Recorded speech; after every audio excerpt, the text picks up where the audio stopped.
शायद भारत के इतिहास में किसी भी राज्य में यह पहले कभी नहीं हुआ है कि किसी राज्य का बजट 12 मिनट में खत्म कर दिया गया हो। 1 महीने के लिए 1 मिनट का समय हमारे राज्य के वित्त मंत्री जी ने कल रखा था, और यह मैं दावे के साथ कह रहा हूं, आप जाइए और रिवाइंड करिए कल की प्रोसीडिंग को।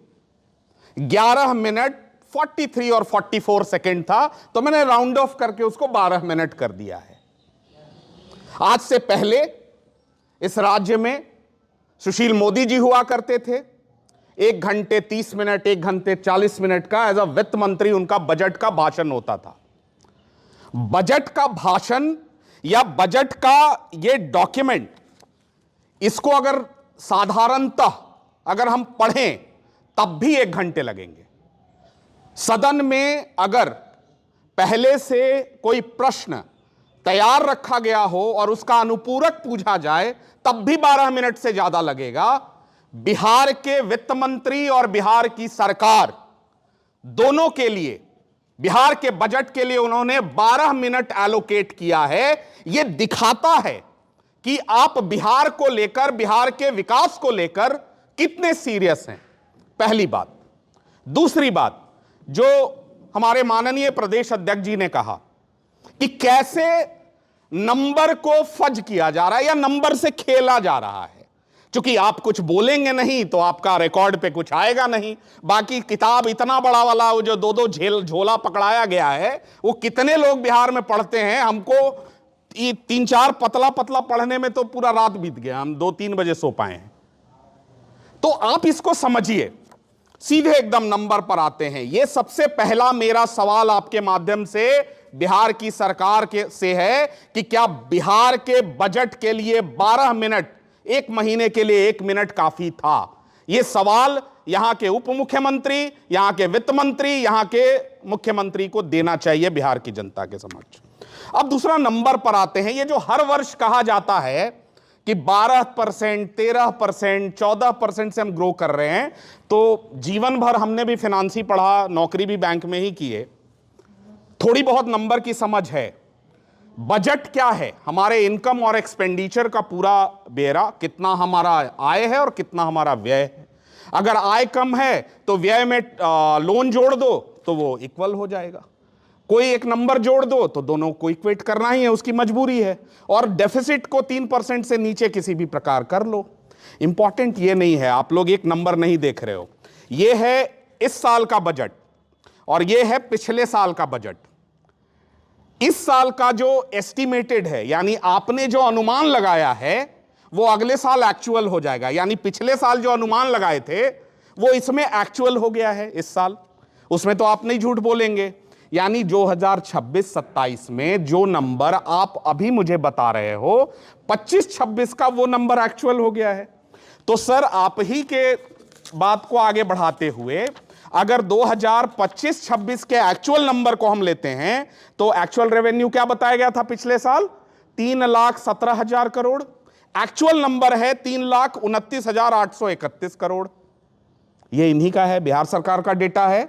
और इस साल ये बता रहे हैं कि 3,47,752 करोड़ का इन्होंने बजट पेश किया है, और उसकी वृद्धि बता रहे हैं कि 11 से 12% है। सॉरी सर, माननीय वित्त मंत्री जी, रॉन्ग है आप। 5% है, 17,000 करोड़ से आप बढ़े हैं। अब आप जोड़ लीजिए, मैथमेटिक्स हमको नहीं समझाने की जरूरत है कि मात्र 5% की वृद्धि है आपकी एक्चुअल टर्म में, नॉट इन एस्टिमेटेड टर्म। पहली बात। दूसरी बात, देखिए कि कितना इंपॉर्टेंट है ये। पिछले साल जब चुनाव चल रहा था बिहार विधानसभा का, तो ये नंबर मार्केट में फ्लोट हो रहा था कि 4,07,000 करोड़ का लोन है बिहार पर। बिहार सरकार के अपने डॉक्यूमेंट में पेज नंबर आगे कोई पूछे तो हम इसलिए बोल रहे हैं कि भाई ये नहीं लगे कि हम लोग हवा में बात कर रहे हैं। इन्हीं का जो अपना विजेंद्र प्रसाद यादव जी का डॉक्यूमेंट है, उसमें पेज नंबर 15 में ये बता रहे हैं कि 31 मार्च 2027 तक बिहार का कुल लोन, ऋण 4,46,326 करोड़ हो जाएगा। अब आप समझिए कि बिहार में 3,47,000 इन्हीं का फिगर हम मान लेते हैं, तो उस पर 4,26,326 करोड़ का लोन आउटस्टैंडिंग रहेगा 31 मार्च 2027 तक। यह बिहार को कहां ले जा रहा है, और इसको और डिटेल में नंबर टर्म्स में समझना है तो सिर्फ दो फिगर दे रहे हैं। पहला, इसी साल इनके डॉक्यूमेंट के अनुसार मोटा मोटी आप मान के चलिए आरडी बाई जीएफडी का नंबर है पेज नंबर 3 पे, ठीक है। RD by GFD page number 1 budget document का मेन जो डॉक्यूमेंट है उसके पेज नंबर 1 पर आरडी बाई जीएफडी सरल शब्द में कहें तो revenue deficit by gross fiscal deficit. इसका मतलब यह होता है कि आपका जो सकल राजकोषीय घाटा है ग्रॉस फिस्कल डेफिसिट, उसके मुकाबले में आपका जो रेवेन्यू डेफिसिट है, जो सरकार का रेवेन्यू में नुकसान हो रहा है, वो इस समय बिहार में 56.79% है। समझिए, ये मैं बहुत रिआइटरेट कर रहा हूं। रेवेन्यू डेफिसिट आपके ग्रॉस फिस्कल डेफिसिट के मुकाबले 56% यानी आधे से ज्यादा है। और इसको वैलिडेट करने के लिए मैं आपको एक नंबर दे रहा हूं। इस साल बिहार ने नेट सरप्लस नहीं, 93,453 करोड़ के नुकसान के साथ कैश बैलेंस हमारा नेगेटिव है। कितना? 93,500 करोड़ रुपए। कहां गया यह पैसा? आपका प्रश्न होगा कि भाई इतना नुकसान कैसे हो गया। तो आइए इसी के पेज नंबर 6 पे आइए, इनका बजट का सार, gist of budget, page number 6। इनका 2025-26 में social security and welfare estimation था 21,000 करोड़ का। ध्यान दीजिएगा, बिहार सरकार का एस्टिमेशन था 21,000 करोड़ का। खर्च कितना हुआ? यानी बजट में प्रोविजन नहीं था। ये जो बार बार झूठ बोलते हैं चुनाव के समय कि पहले से सब प्रोविजन था, 21,000 करोड़ जो है वो 58,909 करोड़ हो गया। ये वही पैसा है मुफ्त में, फ्रीबीज। और फ्रीबीज की कीमत आप जानना चाहेंगे तो दूसरा फिगर जानिए जो बहुत इंपॉर्टेंट है। किसी भी फिनांस के विशेषज्ञ से अगर आप पूछेंगे तो वो कहेगा कि किसी भी राज्य का जो ये जीएफडी बाई जीएसडीपी नंबर है, यानी ग्रॉस फिस्कल डेफिसिट, हमारे राज्य के जीडीपी, जीएसडीपी बोलते हैं उसको, ग्रॉस स्टेट डोमेस्टिक प्रोडक्ट, उसमें 3% से ज्यादा नहीं होना चाहिए। आपको यह जानकर हैरानी होगी कि एक्चुअल फिगर में आपने एस्टिमेटेड में तो कह दिया कि 3% से नीचे रखे हैं। हमको एक्चुअल वाला बताइए ना, पिछले साल का जो आप छुपा रहे हैं बिहार से। वो नंबर है 11.79%, one of the highest in all state in India. और ये उस राज्य का जहां इनके प्रति व्यक्ति आय जानते हैं कितने रुपए से बढ़ा है? 20 रुपए प्रतिदिन से। आपको यह नहीं बताया गया होगा। हमारा प्रति व्यक्ति आय था 2025 में 68,624 रुपए, 2026 में यह 76,000 हो गया। यानी एक दिन में 25 में 188 रुपए और जो है 208 रुपए, अभी 188 माइनस 208 कर लीजिए, 20 रुपए प्रतिदिन हमारा प्रति व्यक्ति आय बढ़ा है। यह है रियल फिगर। किसान के लिए 3,000 रुपए की घोषणा की गई है, 8 रुपए प्रतिदिन। और अपना धान वो कौड़ियों के भाव में बेचने के लिए मजबूर हैं। अभी ये पता नहीं कौन सी बिहार में अधिप्राप्ति कर रहे हैं जब सारा धान किसान का उठ गया। उस समय तक मात्र इनका 10% टारगेट अचीव हुआ था, अभी कुछ नहीं हुआ है। खैर, अब आते हैं, बिल्कुल आपको समझ में आ रहा है कि एफआरबीएम के गाइडलाइन के अनुसार बिहार का जो ये gross fiscal deficit by gross state GDP यानी जीएसडीपी 3% से ज्यादा नहीं होना चाहिए। और यह बिहार के प्रत्येक आदमी को इससे चिंतित होना चाहिए कि हमारे बिहार के फिनेंशियल डिसिप्लिन की धज्जियां उड़ाई जा रही हैं। और इसीलिए सदन में औपचारिक रूप से ये 1 महीने के लिए 1 मिनट में बोल के निकल गए, कुछ नहीं बोला। वो 11.79% है। It's exorbitant. आज तक के इतिहास में, बहन बिहार के इतिहास में कभी नहीं हुआ था जब हमारा जो है ग्रॉस फिस्कल डेफिसिट जीडीपी के मुकाबले में 4%, 5% से ज्यादा कभी रहा हो। इवन पंजाब में बहुत स्ट्रेस था, वहां भी नहीं हुआ था। बिहार में 11.79% है। यह जवाब बिहार सरकार को देना होगा कि यह किसके टैक्स पेयर के पैसे पर, यह वो होता है ना कि तुम मुझे टैक्स दो, मैं तुम्हें फ्रीबीज दूंगा। यह नया नारा है बिहार सरकार का। और किसके कॉस्ट पर?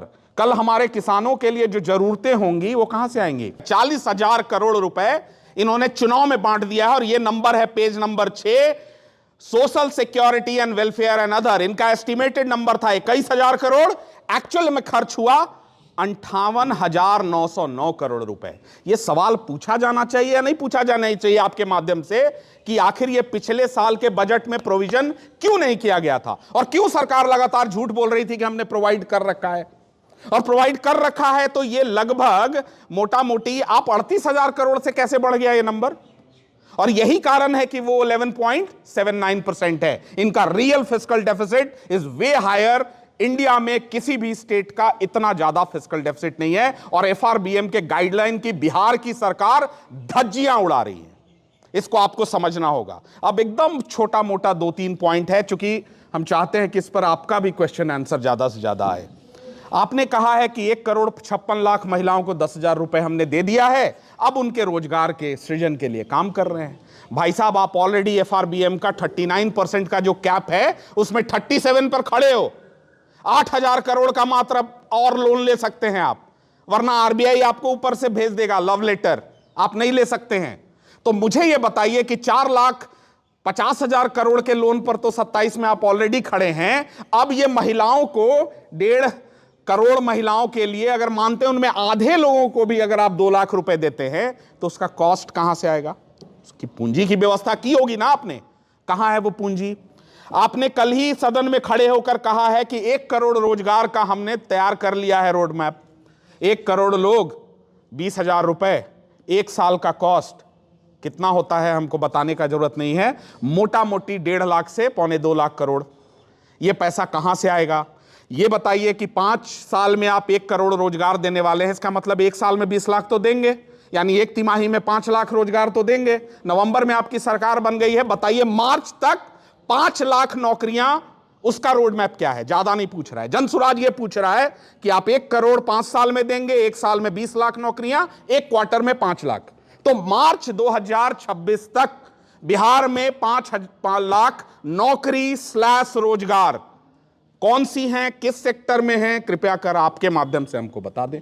जो सच्चाई है, मान लीजिए अगर हम स्ट्रेस में हैं तो आप बताइए ना बिहार के लोगों को कि आपके कल्याण के लिए, आपके उत्थान के लिए, आपकी चीजों के लिए हम ये निर्णय ले रहे हैं। आप रियल फिगर है 3,30,000, आप अंडर रिपोर्ट कर रहे हो 3,17,000 जानबूझ के, और अगले साल उसको 3,47,000 कर रहे हो, उसको माइनस कर रहे हो, कह रहे हो कि हम 12% बढ़ गए। एक्चुअल फिगर में वो 5% है। आपने फिस्कल डेफिसिट और बाकी के मूल नंबर पर जो एफआरबीएम का गाइडलाइन आपने ध्वस्त किया है उस पर झूठ बोल रहा है। नंबर डिस्कस ही बिहार में नहीं किया जा रहा। और सर ने सही कहा, हमारे माननीय प्रदेश अध्यक्ष जी ने, कि भाई बिहार की जनता ने तो हमको यह प्रश्न पूछने का भी शायद अधिकार नहीं दिया था, बट ये सेल्फ अवेयरनेस के आधार पर बिहार के लोगों से किया हुआ जो वादा है उसमें एक विपक्ष की भूमिका यही होती है कि आप पर कोई हम दोषारोपण न करें। नंबर के आधार पर अगर हम लोग ये झूठ बोल रहे हैं, आपका आंकड़ा है, आकर बता दीजिए कि हम गलत बोल रहे हैं।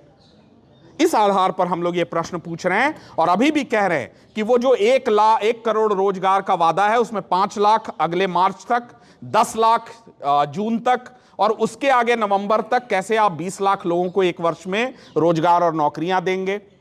कैसे महिलाओं को जो 10,000 दिया गया है उनके लिए 2 लाख रुपए की व्यवस्था कितने महिलाओं को की जा रही है, उसके लिए पूंजी की व्यवस्था कहां से होगी? इस पर क्लियर रोड मैप चाहिए।